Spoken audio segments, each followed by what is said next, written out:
एक normal train को electric बनाने के लिए सबसे पहले इसके इंजन को हटाना होगा और ऊपर से जा रही लाइन से सप्लाई लेकर मोटर को देनी होगी और इलेक्ट्रिक ट्रेन रेडी। लेकिन ऊपर से लाइन का सिर्फ फेज वायर ही आता है जिसमें मोटर नहीं चल सकती है, तो न्यूट्रल वायर के लिए एक अलग से वायर लगा देना क्या सही तरीका है? बिल्कुल नहीं, क्योंकि हमारी अर्थ न्यूट्रल ही है, तो अर्थ के थ्रू फेज वायर अपना पाथ पूरा कर सकता है आसानी से। एक पेयर ऑफ व्हील्स के बीच में एक मोटर लगी रहती है और एक ट्रेन के इंजन में 2 बोगी होती है और 2 बोगी में टोटल 6 मोटर लगी रहती है। इन सभी मोटर की पावर 12,000 HP तक होती है, जिनमें एक मोटर की पावर 2,000 HP तक होती है। इंटरेस्टिंगली जितनी भी ट्रेन होती है सभी इलेक्ट्रिक ही होती है। जिन ट्रेन में इंजन लगा रहता है उनमें सबसे पहले इलेक्ट्रिसिटी जनरेट की जाती है और फिर उनसे मोटर को सप्लाई देकर ट्रेन रन करती है। लेकिन इलेक्ट्रिक ट्रेन में एक बहुत बड़ा चैलेंज आता है कि हाई स्पीड में चलते हुए ट्रेन को इलेक्ट्रिसिटी ओवरहेड लाइन से कलेक्ट करनी है, और वह भी कोई नॉर्मल इलेक्ट्रिसिटी नहीं है। 25,000 वोल्ट की सप्लाई ऊपर के वायर में चलती है। सबसे पहले एक खड़ी ट्रेन का मैकेनिज्म समझते हैं। ओवरहेड लाइन से जा रहे वायर से हमें सिंगल फेज की इलेक्ट्रिसिटी मिलती है और न्यूट्रल वायर ट्रैक से मिलेगा, तो हम सिंगल फेज की मोटर चला सकते हैं, लेकिन इतना हाई वोल्टेज इस मोटर को जला देगा।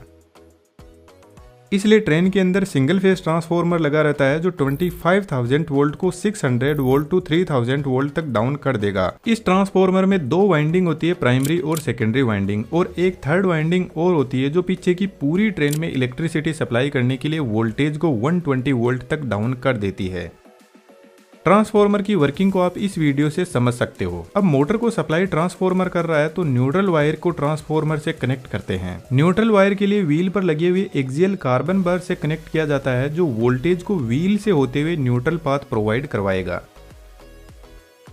लेकिन सिंगल फेज मोटर अभी भी एक प्रॉब्लम बनी हुई है, क्योंकि सिंगल फेज मोटर में एक वाइंडिंग होती है जो इतने लोड को चलाएगी तो उसमें कॉपर लॉसेस बहुत ज्यादा बढ़ जाएंगे और इसका टॉर्क नॉन यूनिफॉर्म हो जाएगा। इसको आसानी से कुछ इस वीडियो की हेल्प से समझा जा सकता है। मोटर चलेगी तो सही, लेकिन कुछ इस तरीके से। तो यूनिफॉर्म टॉर्क के लिए 3 फेज इंडक्शन मोटर काम में ली जाती है, लेकिन 3 फेज इंडक्शन मोटर लगाते ही एक प्रॉब्लम आ जाएगी। हमारे पास में तो सिर्फ सिंगल फेज की सप्लाई है, तो फिर हम ओवरहेड लाइन से 3 फेज लाइन का सेटअप करते हैं, जो इंजीनियर वाला बिल्कुल भी आइडिया नहीं है, और यह एक बहुत ही कॉस्टली तरीका भी है और हाई स्पीड में चलती हुई ट्रेन की वजह से वायर आपस में टकरा सकते हैं। तो एक नई डिवाइस इंट्रोड्यूस की जाती है जिसको रेक्टिफायर बोलते हैं, और यह डिवाइस ट्रांसफार्मर से मिल रही सिंगल फेज एसी सप्लाई को डीसी में कन्वर्ट कर देता है। और आपको पता हो तो डीसी के अंदर कोई भी फेज की वैल्यू नहीं रह जाती है। यहाँ पर हमें पॉजिटिव और नेगेटिव 2 वायर मिलते हैं। इस डीसी सप्लाई को इन्वर्टर को दिया जाता है और इन्वर्टर आउटपुट में 3 फेज एसी सप्लाई प्रोवाइड करवाता है और 3 फेज इंडक्शन मोटर आसानी से चलती है। लेकिन क्या आपने नोटिस किया, 3 फेज इंडक्शन मोटर को न्यूट्रल की जरूरत नहीं होती है? कमेंट में जरूर से लिखना 3 फेज इंडक्शन मोटर बिना न्यूट्रल के कैसे चलती है। इंडक्शन मोटर की अच्छी बात है कि वेरिएबल फ्रीक्वेंसी ड्राइव के थ्रू मोटर की फ्रीक्वेंसी को कंट्रोल करके मोटर की स्पीड को कंट्रोल किया जा सकता है। तो बेसिकली ट्रेन में बैठा हुआ ड्राइवर ट्रेन की स्पीड को बढ़ाने के लिए मोटर की फ्रीक्वेंसी को ही इंक्रीज करता है। अब यह मोटर ट्रेन में 2 टाइप से ब्रेक लगाती है और यह ब्रेक बिना किसी मैकेनिकल फ्रिक्शन के लगाती है। दोस्तों देखा जाए तो ऐसा लग रहा है कि आने वाले टाइम में टेक्नोलॉजी हमारी ट्रेडिशनल एजुकेशन सिस्टम से बहुत अलग जा रही है, और टेक्नोलॉजी के हिसाब से हमें अपग्रेड करने के लिए आज की स्किल्स को सीखना होगा। अदरवाइज तो हम फिर से कंप्यूटर के जमाने में टाइपराइटर बनकर रह जाएंगे। कुछ ऐसा ही 3D एनिमेशन की स्किल में है। ज्यादातर कंटेंट 3D में देखा जा रहा है। फेसबुक के जो एवेटार है वह भी 3D में है, तो ऐसा लग रहा है कि 3D एनिमेशन जबरदस्त ग्रोथ लेने वाला है। और हमने बेहतरीन 3D एनिमेशन के कोर्स को बेहतरीन सपोर्ट के साथ में तैयार किया है, जिसमें आपको प्रॉब्लम्स आती है तो हम आपके लिए एनी टाइम अवेलेबल रहते हैं। कोर्स की कंप्लीट डिटेल डिस्क्रिप्शन में दी हुई है, जरूर से आप ज्वाइन करना, आपको बहुत कुछ सीखने को मिलेगा। कोर्स की फी भी हमने एकदम अफोर्डेबल फोन रिचार्ज के बराबर रखी है। जब हाई स्पीड में चलती हुई ट्रेन को रोकना होता है तो इसका इनर्शिया बहुत हाई होता है, और यदि हम मोटर की सप्लाई भी बंद कर दे तो ट्रेन काफी दूर तक अपने इनर्शिया की वजह से चलती रहेगी। यदि आपने सिंक्रोनस जनरेटर वाले इस वीडियो को देखा है तो अब आपको अंदाजा हो जाएगा कि जैसे ही ट्रेन ब्रेकिंग मोड में आती है तो इतनी देर जो मोटर व्हील पर पावर लगा रहे थे आगे बढ़ाने के लिए, अब व्हील वापस मोटर को पावर भेज रहे हैं। यह कुछ रोलर स्केट्स के जैसा होता है। पहले भाग के हम इनके ऊपर बैठ जाते हैं और अब यह वापस अपनी एनर्जी रिलीज करके हमें आगे लेकर जाते रहते हैं। जब यह इंडक्शन मोटर एक मोटर की तरह काम करेगी तो स्टेटर का मैग्नेटिक फील्ड आगे होगा और रोटर का मैग्नेटिक फील्ड पीछे होगा। लेकिन जैसे ही यह जनरेटर की तरह काम करेगी तो अब रोटर का मैग्नेटिक फील्ड आगे हो जाएगा और स्टेटर का पीछे। तो मोटर अब जनरेटर की तरह काम करने लग जाएगी, जिसको रीजनरेटिव ब्रेकिंग बोलते हैं। तो इलेक्ट्रिसिटी जनरेट करने के लिए मोटर व्हील पर ऑपोजिट डायरेक्शन में फोर्स लगाएगी और ट्रेन में ब्रेक लगने लग जाएंगे। इसलिए ट्रेन के अंदर जो इंडक्शन मोटर होती है असल में उसको इंडक्शन मशीन बोला जाता है और मोटर और जनरेटर उसके मोड होते हैं। लेकिन यह ब्रेकिंग जब ट्रेन हाई स्पीड में रहती है तभी काम करते हैं। स्पीड डाउन होने पर इस ब्रेकिंग का इफेक्ट भी कम हो जाता है।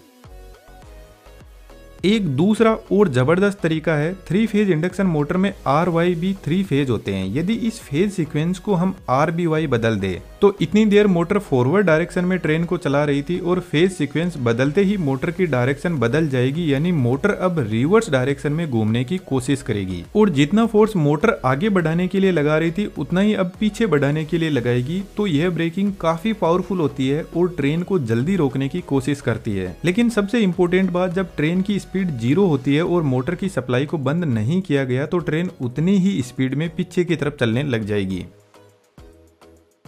अब मोटर के अकेले से काम नहीं चलता है। ट्रेन के हर कोच के पास में ब्रेक सिस्टम होता है, जिसको मैंने इस वीडियो में डिटेल से एक्सप्लेन किया है। तो हमने ट्रेन को सक्सेसफुली स्पीड में चला दी, लेकिन अभी भी मुद्दा वहीं पे अटका हुआ है कि हाई स्पीड में चलती हुई ट्रेन इलेक्ट्रिसिटी कैसे कलेक्ट करेगी। ऊपर की तरफ ये जो वायर देख रहे हैं इसको कॉन्टेक्ट वायर बोलते हैं और इसके ऊपर एक वायर और होता है जिसको कैटेनरी वायर बोलते हैं। कैटेनरी वायर कॉन्टेक्ट वायर को सपोर्ट भी करता है और कॉन्टेक्ट वायर यदि कहीं से टूट जाए तो इसमें 24 किलोवोल्ट की सप्लाई होती है, जो इन ड्रॉपर की हेल्प से सप्लाई इस कॉन्टेक्ट वायर में बनाए रखता है।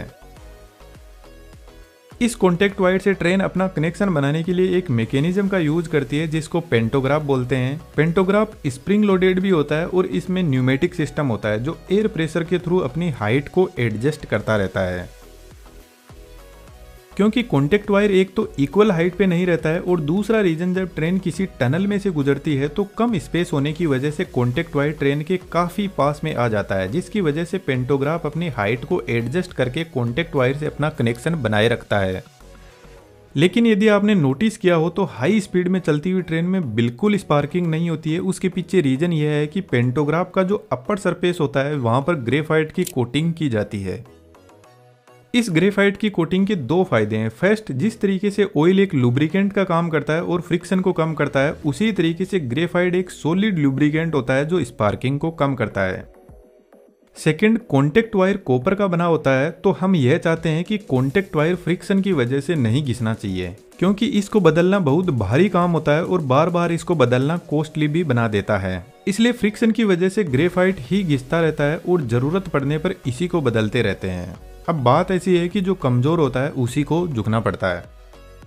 लेकिन यहाँ पर भी इंजीनियर ने गजब दिमाग लगाया। इन्होंने कॉन्टेक्ट वायर को एकदम सीधा नहीं रखा, कुछ ऐसे टेढ़ा मेढ़ा कर दिया जिसकी वजह से ग्रेफाइट का सरफेस एरिया बढ़ गया। अब इसके 2 बेनिफिट है। एक तो ग्रेफाइट का टेम्परेचर नहीं बढ़ेगा जिससे स्पार्किंग कम होगी और ग्रेफाइट की लाइफ भी लॉन्ग हो जाएगी। इस पेंटोग्राफ वायर से डायरेक्ट सप्लाई ट्रांसफार्मर तक जाती है, लेकिन ट्रेन की बॉडी और पेंटोग्राफ के बीच में हाई रेजिस्टेंस वाले इंसुलेटर लगे रहते हैं जो ट्रेन में बैठे हुए पैसेंजर को इलेक्ट्रिक शॉक से सेफ रखते हैं।